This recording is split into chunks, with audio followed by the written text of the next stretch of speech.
तो 8 तारीख को दिल्ली विधानसभा के परिणाम आ गए और आज लगभग 10 दिन पूरे हो गए हैं और बीजेपी अपना मुख्यमंत्री डिक्लेयर नहीं कर पाई। इसमें मुझे बस एक चीज लगती है कि नेता का जो सबसे बड़ा गुण होता है जिससे राष्ट्र और समाज का विकास होता है वो होता है उसका विजनरी होना, कि उसे दिखाई पड़ता हो कि क्या करने से समाज, परिवार, राष्ट्र आगे बढ़ेगा। हम दिल्ली को पिछले 10 सालों से चला रहे थे, हम एक चीज पे काम कर रहे थे और उस चीज ने दुनिया के जितने भी आज ताकतवर देश हैं सबको महाशक्ति बनाया है। आप सबको पता ही होगा, वो चाहे यूनाइटेड स्टेट्स ऑफ अमेरिका हो 1787 में स्लम एरिया आज सुपर पावर, चाहे वो जर्मनी हो, चाहे वो जापान हो, चाहे आज चाइना हो, सब ने एक चीज पे काम किया है और उसका नाम है ह्यूमन रिसोर्स।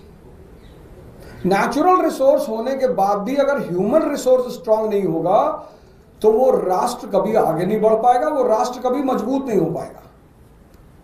और ये बात हमारे नेता अरविंद केजरीवाल जी को बिल्कुल स्पष्ट थी और इस ह्यूमन रिसोर्स के 2 सबसे स्ट्रांग पिलर हैं। पहला पिलर एजुकेशन और दूसरा पिलर हेल्थ। भारत जब महाशक्ति था, प्राचीन काल की अगर मैं बात करूं एंशिएंट पीरियड की, तो पूरी दुनिया के उस वक्त जो नॉन दुनिया थी उस दुनिया में लगभग सारे देशों के लोग भारत में पढ़ने के लिए इच्छुक थे। मैं बात कर रहा हूं नालंदा और तक्षशिला की, और मैं बात कर रहा हूं फाइहान और ह्यूएनसांग जैसे लोगों की जो चाइना से भारत पढ़ने के लिए आए। तो जब देश में शिक्षा उच्चतम स्तर पे थी तो देश महाशक्ति था। जब देश में चरक जैसे चिकित्सक थे, धन्वंतरी जैसे चिकित्सक थे तो देश महाशक्ति था। इसी का फॉर्मूला उसको पता ही नहीं चल पा रहा है कि यार करना क्या है। भाई झगड़ा करना, दंगा कराना, लड़ाई करना, ये तो कोई भी कर ले, लेकिन राज्य चलाना और फिर राज्य को आगे लेके जाना, सरप्लस स्टेट का दर्जा दिलवाना। हमारी सीएम साहिबा अभी डिस्कस कर रही थी अपने बजट के बारे में, उन्होंने कहा दिल्ली स्टेट सरप्लस स्टेट का सरप्लस बजट का स्टेट है। तो मुझे ऐसा लगता है कि आज ये पार्टी जिसको जनता ने कहा कि इनके पास 48 सीट है, 48 में से एक आदमी इनको नहीं मिल रहा है जिसके पास केजरीवाल जी जैसा विजन हो कि नहीं हम इस विजन को और आगे बढ़ाएंगे, हम दिल्ली को आगे ले चलेंगे।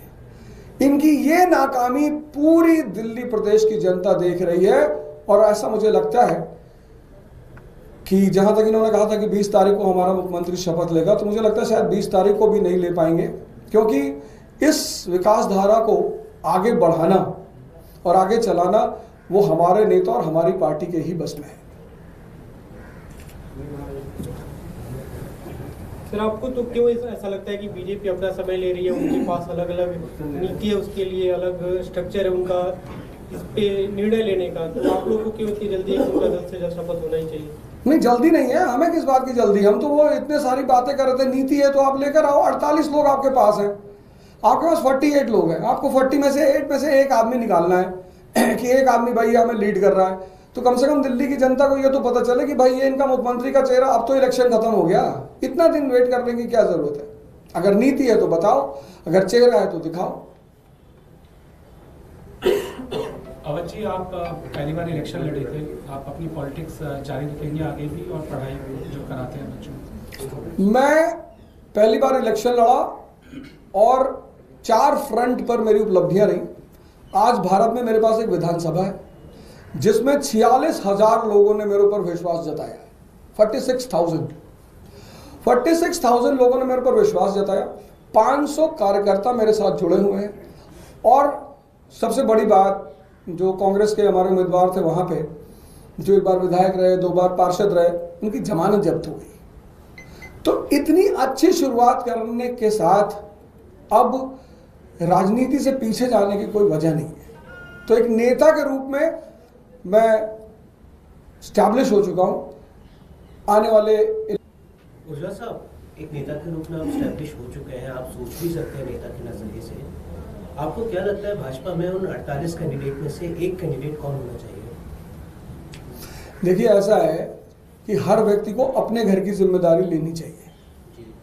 अगर वो मुझे बुलाएंगे, अपनी असमर्थता जताएंगे कि मिस्टर ओझा हम नहीं चुन पा रहे, तो आपके चैनल के माध्यम से मैं प्रस्ताव रखना चाहता हूं कि अगर वो ऐसी किसी दिक्कत में है तो मैं अपनी सेवाएं देने को तैयार हूं, क्योंकि एज ए शिक्षक मुझे पता होता था कि इस बच्चे का सिलेक्शन होगा, कौन होनहार है। तो मैं ये कहना चाहूँगा कि अगर उनको मेरी सेवाओं की ज़रूरत है तो मैं उनके लिए उपलब्ध हूँ। मैं बता सकता हूँ आने वाले समय में कि वो क्या कर सकते हैं। यही बता दीजिए ज़्यादा। नहीं, हमें आदत ही नहीं किसी दूसरे के घर में इंटरफियर करने की, तो मैं उसमें क्यों जाऊँगा।